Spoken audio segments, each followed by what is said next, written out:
네, 오늘부터 영적 성장의 여정에 관해서 체계적으로 자세하게 설명하는 시간을 가지려고 합니다.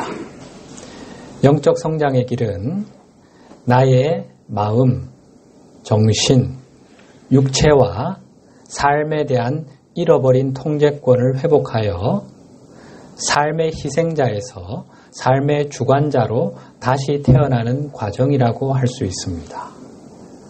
거스를 수 없는 운명처럼 느껴지는 삶의 흐름에 이리저리 끌려다니는 것이 아니라 삶을 다스리고 또 새롭게 창조해 나가는 삶의 주인으로 거듭나는 과정이라고 하겠습니다. 이것은 창조주께서 태초에 우리에게 부여하신 지위, 즉 우주를 다스리고 통치하는 자의 지위를 회복하는 과정입니다. 궁극에는 고난의 학교인 이 지구별의 삶을 끝내고 영적 세계로 영구히 상승하는 길입니다. 한마디로 집으로 본향으로 돌아가는 길이라고 할 수 있겠지요. 모든 사람의 내면 깊은 곳에는 여기가 내 집은 아닌데, 내가 영원히 머물 곳은 아닌 것 같은데 하는 직관적인 느낌이 있습니다. 이제 깨어나서 집으로 돌아가는 여정을 시작할 때입니다. 이 길을 어떻게 시작할 수 있는지, 그 입문의 과정에서부터 시작해서 상향나선의 형태인 영적 여정의 계단을 하나씩 올라가는 방법까지 최대한 자세히 풀어서 설명드리려고 합니다. 삶에 지치신 분들, 삶이 버거운 짐으로 느껴지시는 분들, 삶의 변화를 원하시는 분들, 삶의 비밀을 알고 싶은 분들, 의식의 변화와 성장을 원하시는 분들, 영적 성장의 길로 나아가기를 원하시는 분들이라면 누구나 온라인으로 또는 오프라인으로 함께 하실 수가 있습니다. 가슴에서 어떤 끌림이 느껴지시는 분들은 함께 동참하시면 되겠습니다. 우리가 다루게 될 내용은 자신의 삶을 긍정적인 방향으로 변화시킬 수 있는 체계적인 방법에 관해서 예수님께서 주신 가르침이 그 중심이 될 것입니다. 2000년 전 육신을 입고 세상에 오신 예수님은 이런 말씀을 하셨습니다. 요한복음 10장 10절 하반절, 내가 온 것은 양으로 생명을 얻게 하고 더 풍성히 얻게 하려는 것이다. 이러한 예수님의 뜻은 지난 2000년간 변함이 없었고 지금 이 순간도 예수님은 이 뜻을 실현하시기 위해 일하고 계십니다. 예수님이 우리에게 전해주려 하셨던 것은 풍요로운 삶에 이르는 길입니다. 누구나 노력만 한다면 풍요로운 삶에 이를 수 있다는 것이 예수님의 가르침입니다. 우리는 거스를 수 없는 운명의 희생자가 아니라는 말입니다. 거스를 수 없는 운명이란 없습니다. 우리는 이 우주의 통치자로 임명받은 하나님의 자녀들이 아닙니까? 따라서 운명이란 미리 정해져 있는 것이 아니라 하나님의 자녀들이 걸어가는 삶의 길일 뿐입니다. 운명이 우리를 덮쳐오는 것이 아니라 내가 가는 길이 곧 운명이 되는 것입니다. 따라서 우리는 희생자가 아니라 삶의 주인, 운명의 주인입니다. 이것이 본래 우리의 정체성이며 이 우주에서 본래 우리의 위상입니다. 이제 이 본래 지위를 회복하기 위한 방법으로 예수님을 비롯한 영적 스승님들이 전해주신 길을 함께 가자고 여러분께 제안을 드립니다. 이 길의 끝에서 우리는 육신을 벗고 물질 세계를 떠나서 영적 세계로 영구히 상승하는 비밀의 문을 만나게 될 겁니다. 거듭 말씀드리지만 예수 그리스도는 기독교라는 특정 종교에 소속되어서 그 종교에 귀의한 사람들에게만 관심이 있는 분이 아닙니다. 예수님의 사랑은 종교, 종파, 인종, 국적, 성별, 나이, 사회적 신분 이런 모든 구분들을 넘어서 세상에 존재하는 모든 사람에게 동일하게 미칩니다. 하나님이 그 해를 악인과 선인에게 비추시며 비를 의로운 자와 불의한 자에게 주심이라. 차별 없이 모든 사람에게 동등하게 임하는 하나님의 사랑. 예수님은 이 하나님의 사랑이 지구별로 흘러오게 하시는 통로, 열린 문이십니다. 예수님은 우리 온 인류의 영적 스승이십니다. 물론 붓다를 비롯한 다른 모든 영적 스승들 역시 마찬가지입니다. 그리고 그리스도라는 명칭은 특정 종교의 전유물이 아니라 신의 자녀라는 본래의 정체성을 회복한 의식, 마음, 그런 사람을 가리키는 보편적인 용어입니다. 영적 세계로 상승한 영적 스승님들은 인간의 관념이 만들어낸 종교나 제도 같은 것에 갇힐 수 있는 그런 분들이 아닙니다. 다만 우리 인류의 영적 성장을 도우시는 일에 중추적인 역할을 하고 계신 분이 예수님이시기에 예수님의 가르침을 중심으로 해서 전해드리는 것뿐입니다. 혹여라도 기독교에 대해 좋지 않은 감정을 갖고 계신 분이라면 마음을 여시고 편견을 극복하는 기회로 삼아 보시기를 권해드립니다. 2000년 전 세상에 오신 예수 그리스도의 사명은 인간의 삶에는 감추어진 보다 깊은 무언가가 있다는 것, 즉 대다수 사람이 겪는 삶의 방식보다 더 나은 방식, 더 나은 삶의 길이 있다는 것을 가르치고 보여주는 것이었습니다. 예수 그리스도는 모든 인간이 인간적 한계들을 넘어서서 지상에서의 풍요로운 삶, 그리고 천상에서의 영원한 삶에 도달할 잠재력이 있다는 것을 보여주기 위해 오셨습니다. 이것이 예수 그리스도께서 세상에 육화하신 목적이었습니다. 누구에게 이런 걸 보여주시기 위해 오셨습니까? 유대인들에게입니까? 기독교인들에게만입니까? 이 지구 위를 걷는 모든 사람에게. 어둠의 세력들이 이것을 왜곡해 놓았지요. 기독교라는 종교로 말이지요. 영적 세계로 상승하기 위해서는 모든 인간적 한계들을 뛰어넘어야 합니다. 따라서 자신들의 종교만이 유일한 참된 종교이고 다른 종교를 믿는 사람들이나 무신론자들은 지옥에 갈 거라고 믿는 그런 의식 상태를 이제는 벗어나야 합니다.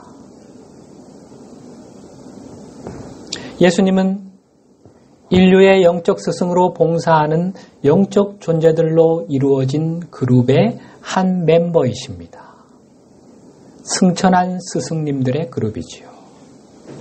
창조주로부터 부여받은 이 그룹의 임무는 지구상의 모든 영혼이 인간적인 한계들을 극복하고 영적 세계, 곧 아버지의 집, 하늘나라로 돌아오게 돕는 것입니다. 이분들은 바로 우리가 영적 스승이라 부르는 존재들입니다.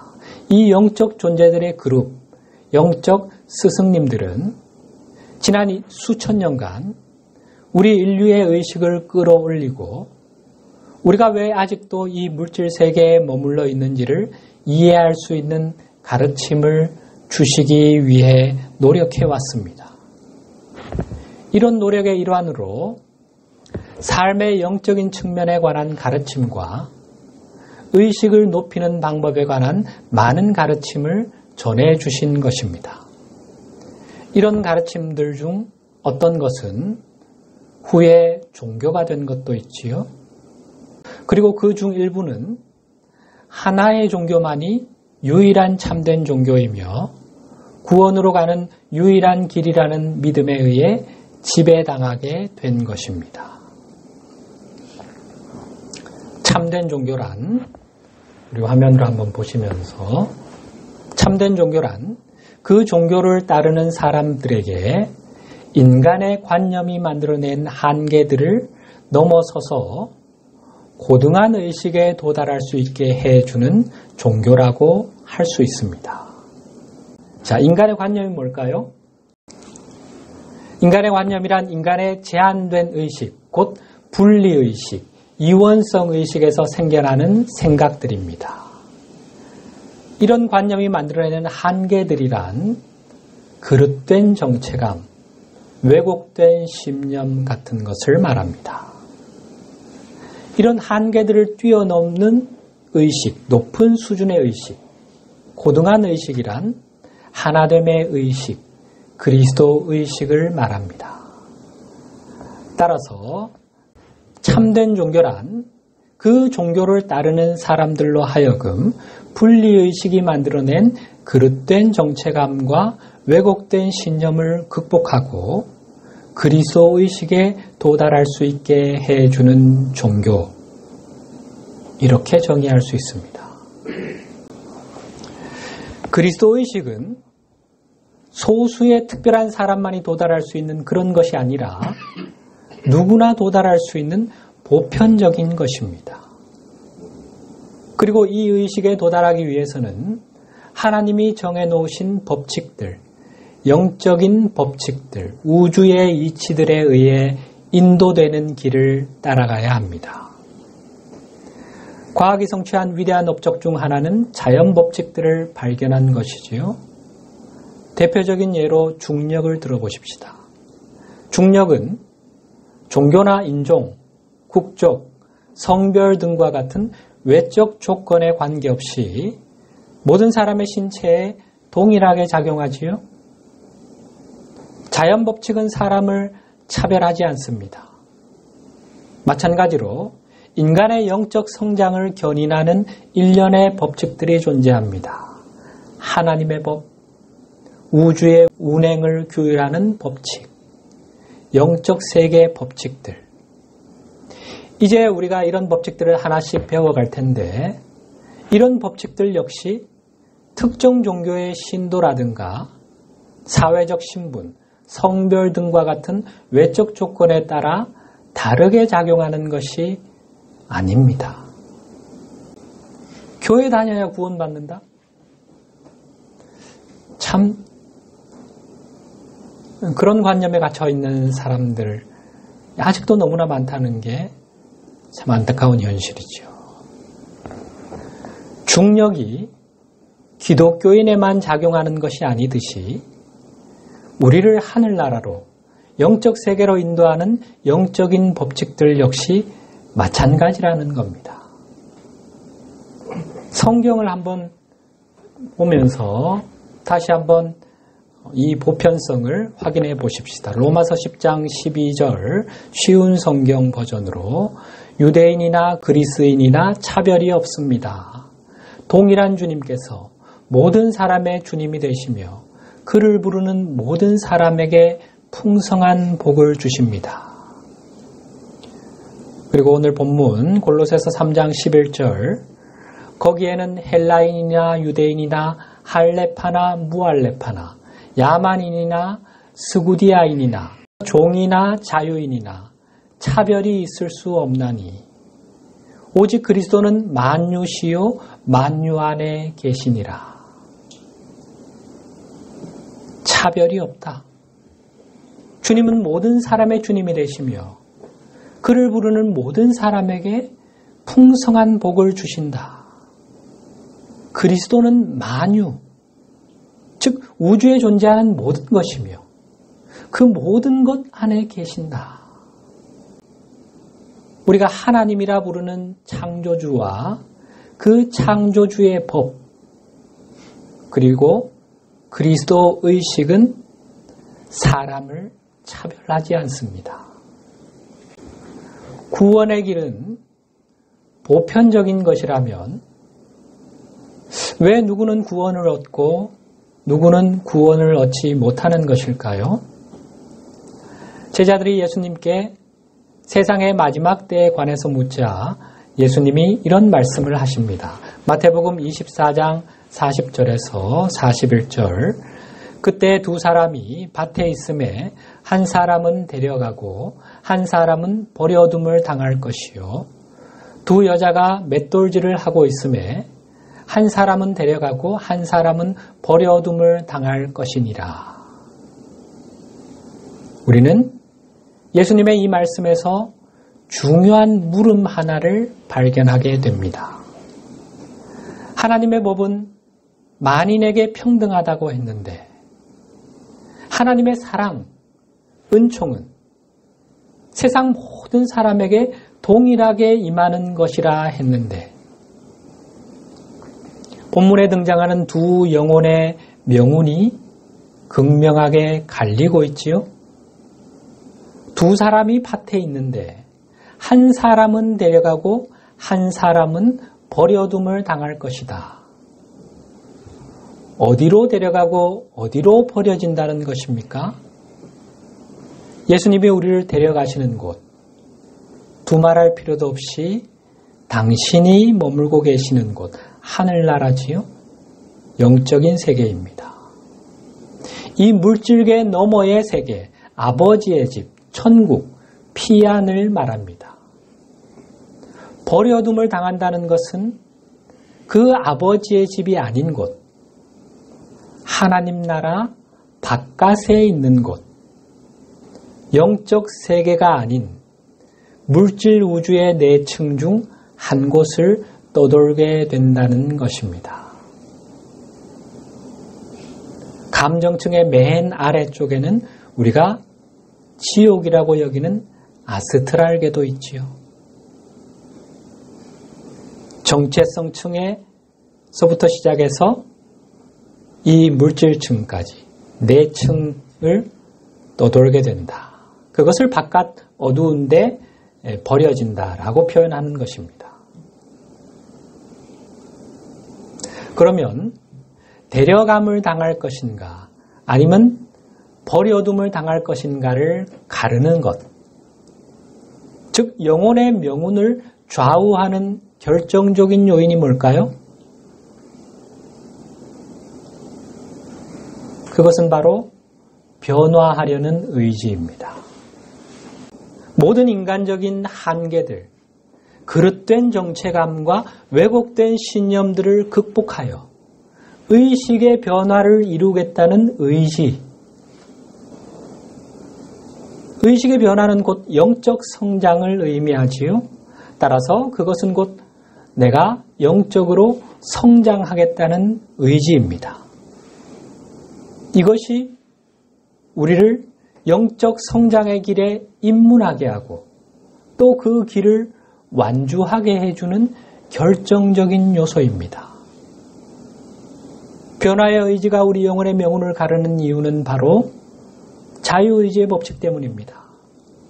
자신의 자유로운 의지로 본향으로 돌아가겠다고 선택하고 결정하는 사람만이 그 길을 찾을 수 있고 완주할 수 있는 것입니다. 변화하겠다는 의지는 누구나 가질 수 있는 것이지요. 따라서 영적 성장의 길, 곧 구원, 해탈을 향해 가는 길은 특정 종교와는 무관한 보편적인 길이며 그 길을 규율하는 영적 법칙들은 보편적인 우주의 법칙입니다. 이것이 바로 영적 성장의 여정의 핵심이 되는 한 부분입니다. 그러면 여기서 말하는 변화, 곧 영적 성장은 구체적으로 무엇을 말하는 것일까요? 의식의 변화, 영적 성장의 본질을 이해하기 위해서는 세상 모든 것이 에너지로 이루어져 있다는 사실에서 시작해야 합니다. 우리의 단골 메뉴지요. 거의 매주 등장하는 법칙입니다. 이 우주의 진실을 이제 어느 정도 받아들이셨습니까? 그렇다면 이제는 내면화하는 단계로 나아가야 합니다. 지난주 올려드린 대천사 미카엘 기원문을 매일같이 성실히 해나가신다면 의식이 점점 맑아지면서 모든 것이 에너지라는 사실이 머리에서 가슴으로 내려와서 삶으로 체득되실 겁니다. 한번 도전해 보시기 바랍니다. 과학은 에너지를 진동으로 설명하지요. 우리의 눈은 수많은 진동들 중 일정한 범위 내의 진동, 즉 가시적인 에너지, 가시적인 빛만을 인지할 수 있습니다. 흔히들 가시광선이라고 하지요. 우리의 눈은 가시광선보다 높거나 낮게 진동하는 빛을 볼 수 없습니다. 먼 시각화에서 그림으로 이 우주에는 인간의 눈으로 볼 수 없는 많은 형태의 진동들이 있는데 우리가 볼 수 없다고 존재하지 않는 것은 아니지요. 이런 에너지들은 분명 존재합니다.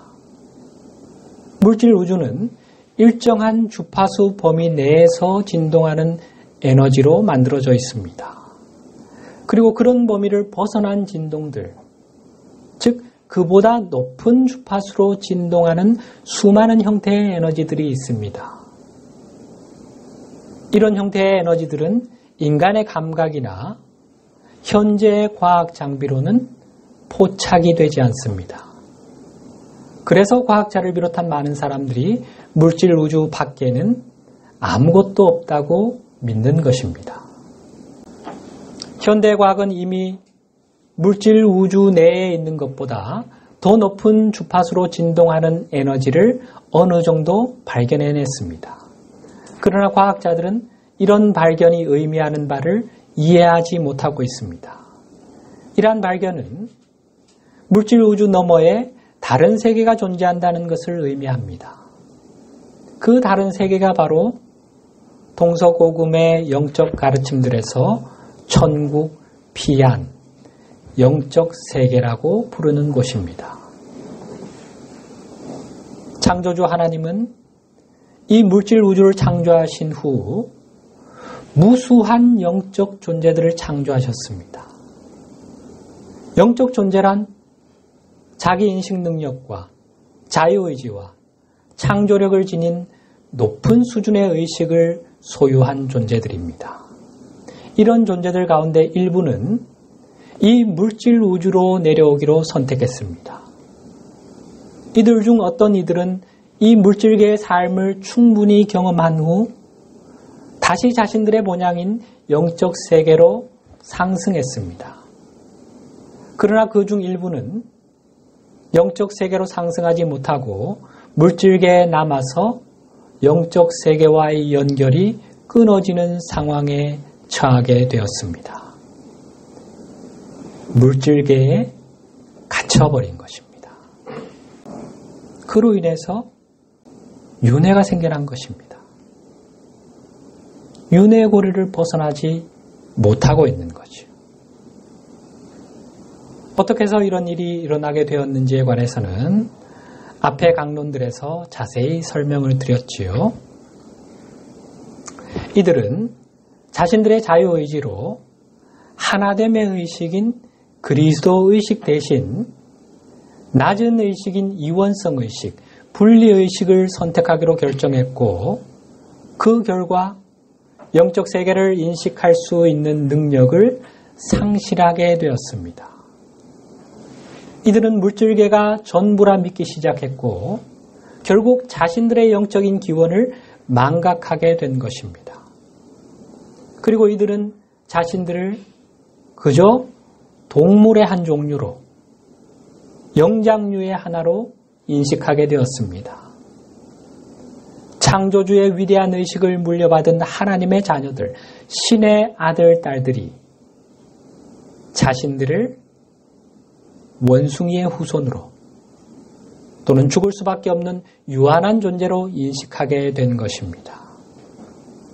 만유의 대주제에게서 이 우주를 통치하고 다스릴 권한을 부여받은 영적 존재들이 스스로를 운명의 희생자로, 육체가 전부인 물질적인 존재로 인식하게 된 것입니다. 창조주의 자녀인 신적 존재들에게 어떻게 이런 일이 일어날 수 있었을까요? 하나님은 우리에게 자유의지와 창조력을 주셨다고 했지요. 우리는 이런 능력으로 창조주가 창조한 현실과는 전혀 다른 개념을 창조할 수가 있습니다. 또 창조주와의 연결이 끊어진 의식, 즉 내 영적인 기원을 의식할 수 없는 그런 상태의 의식도 창조할 수가 있습니다. 우리는 참된 실상과는 거리가 먼 자신만의 세계관, 자신만의 정체감을 창조할 수 있다는 것입니다. 왜곡된 세계관과 가짜 정체감을 창조하게 된 것이지요.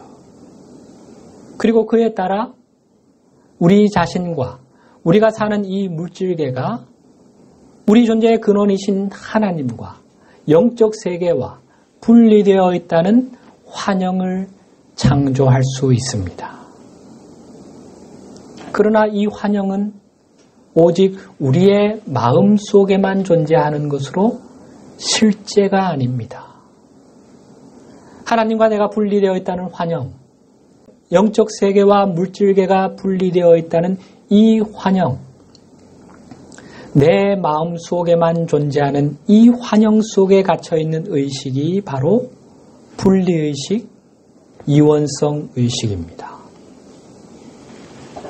우리가 창조한 이 환영과 이 환영 속에 갇힌 분리의식은 오직 우리가 그 속에 계속 머물겠다고 결정하는 동안만 존재할 수 있습니다.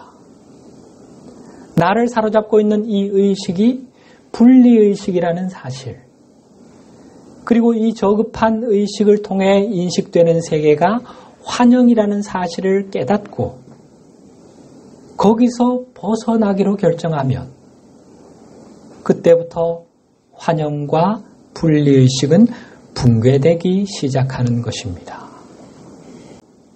우리의 선택과 결정이 여기서 벗어나는 유일한 길이 되지요. 지구상의 모든 문제들, 우리를 고통 속으로 밀어넣는 모든 난제들은 우리가 분리의식에 빠짐으로써 영적 존재로서의 본래 정체성을 망각한 데서 비롯된 것입니다.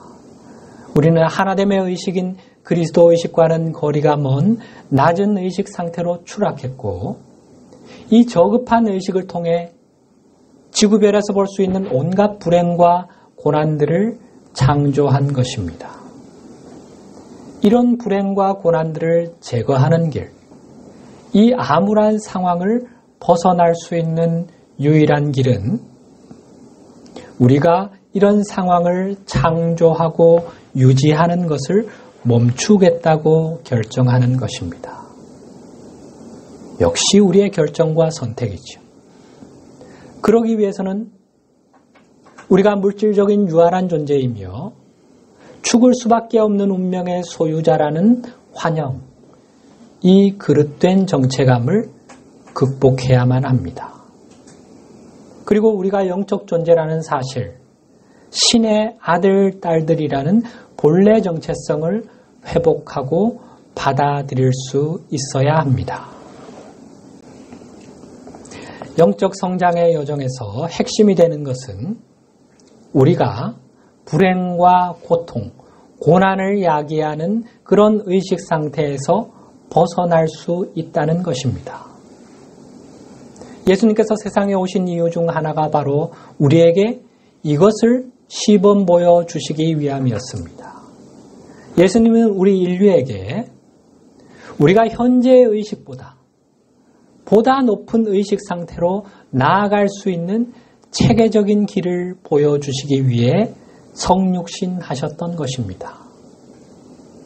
사실 이것은 모든 참된 종교와 영적 가르침들이 전하려 했던 핵심적인 메시지입니다. 그리고 우리 인류의 영적 스승님들께서 오늘날 우리에게 전해주려는 메시지이기도 합니다. 이 메시지가 말하려는 것은 우리가 현재 누구냐에 관계없이 스스로를 어떤 존재로 여기느냐에 관계없이 또 내 과거가 어떠하냐, 내가 무슨 짓을 저질렀느냐, 어떤 실수를 했느냐에 관계없이 현재 어떤 상황에 처해 있느냐와 무관하게 그리고 우리가 삶에 대해 무엇을 믿느냐, 신에 대해 어떤 신념을 품고 있느냐에 상관없이 어떤 가치관, 어떤 세계관을 지니고 있느냐와 관계없이 이 모든 것을 극복하여 자신의 참된 정체성에 대한 기억과 인식을 회복할 수 있다는 것입니다. 나는 안 돼. 내가 어떤 큰 잘못을 했는데, 어떤 실수를 저질렀는데, 지금 내 의식 상태가 어떤데, 나 같은 사람은 안 돼. 그런 건 없습니다. 그런 패배감이 바로 에고가 심어주는 생각이죠. 삶의 본질과 영적 성장의 핵심은 보다 높은 수준의 의식 상태로 나아가는 길이 있다는 것인데 그 의식 상태, 그리스도 의식이죠. 그 의식 상태에서는 내가 나라고 생각하는 나와 실제 나 사이에 차이가 없습니다. 현재 우리의 의식 상태, 즉 이원석 의식에서는 내가 나라고 생각하는 것과 실제 나, 참나 사이에는 간극이 존재합니다. 즉 현재 나의 자아정체감과 나의 참된 자아정체감 사이에 간극이 있다는 것입니다. 자세하게 보십시오. 이해가 되시죠? 영적 성장의 길의 핵심은 바로 이 간극을 좁혀 없애는 것입니다. 그것은 이원성 의식을 벗고 그리스도 의식을 향해 나아감으로써 이루어질 수 있습니다. 이제 그 구체적인 방법을 앞으로 하나씩 배워가게 될 겁니다. 지난주 미카엘 대천사에 관한 성경 구절을 하나 살펴보았지요. 오해의 소지가 있어서 그 구절의 의미를 간단히 살펴보고 오늘 말씀을 마치겠습니다. 한번 화면으로 띄워주실까요? 요한계시록 12장 7절에서 9절 말씀 쉬운 성경 버전입니다. 그때 하늘에서 전쟁이 일어났습니다. 미카엘과 그의 천사들이 용과 그의 부하들을 대항해 싸움이 일어난 것입니다. 그러나 용과 그의 부하들은 싸움에 패하여 하늘에서 쫓겨나고 말았습니다. 큰 용은 마귀 혹은 사탄이라고 불리는 바로 그 오래된 뱀이었습니다. 그 용은 온 세상을 잘못된 길로 인도하는 자였습니다. 용과 그의 부하들은 땅으로 내동댕이 쳐졌습니다. 7절에 하늘에서 전쟁이 일어났다. 하늘이라는 단어에 주목해 보십시다. 여기서 말하는 하늘은 영적 세계를 의미하는 것이 아닙니다. 영적 세계에는 전쟁이 있을 수 없는 곳이지요. 그곳은 사랑의 에너지로 가득 찬 곳으로 반그리스도 의식에 빠져서 하나님을 부인하고 대적하는 추락한 존재들이 있을 수 없는 곳입니다. 여기서 말하는 하늘이란 물질 우주의 내층 중 정체성층의 낮은 곳을 의미합니다. 타락한 존재들이 머물 수 있는 곳은 정체성층의 낮은 곳에서부터 물질층까지입니다. 7절 하반절에 미카엘과 그의 천사들이 용과 그의 부하들을 대항해 싸움이 일어났다. 용과 그의 부하들은 추락한 존재들, 타락한 존재들 말합니다. 대천사 미카엘은 이들과 싸우지 않습니다. 타락한 존재들의 의식인 반그리스도 의식, 이원성 의식이 지닌 힘은 대천사 미카엘에게 감히 저항할 수 없는 것이기에 미카엘이 나타나면 그들은 스스로 물러나게 됩니다. 혼비백산하게 됩니다. 싸움 자체가 안 되는 거지요. 성경의 이런 구절들을 문자 그대로 받아들여서는 안 됩니다. 요한계시록은 특정 문화권과 특정 의식 수준에 있던 사람들에게 주어졌다는 사실을 기억할 필요가 있습니다. 지금부터 2000년 전 당시 문화 속에 있던 사람들, 당시 특정한 의식 수준에 있던 사람들, 지금의 인류의 의식과는 비교할 수 없는 그런 의식이었죠. 그들에게 주어진 것입니다. 또 계시록을 받았던 사도 요한도 이 메시지를 정확히 이해할 수 없었습니다. 따라서 오늘날 이 계시록을 문자 그대로 받아들이고 해석해서는 안 된다는 것이죠. 어떻게 지난주 올려드린 미카엘 기원문들 해보셨습니까? 단 한 분이라도 마음을 열어서 이 영적 성장의 길로 들어선다면 저에게는 더없이 큰 기쁨이고 보람이 될 것입니다. 마음을 열고 한번 도전해 보시기 바랍니다. 여러분 삶에 분명 커다란 변화가 찾아올 겁니다. 물론 시간이 걸리는 길입니다. 인내가 필요한 길입니다. 오늘날과 같이 뭔가 즉석에 단번에 이루어야만 직성이 풀리는 이런 시대에서 그런 걸 기대한다면 금세 실망하고 그렇게 포기하실 수도 있겠지만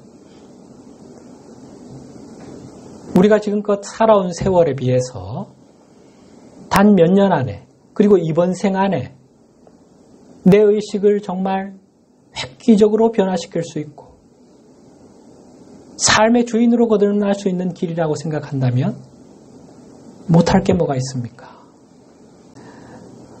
성장의 각 단계에 필요한 기원문들을 비롯한 영적 도구들을 계속해서 업로드 해드리도록 하겠습니다.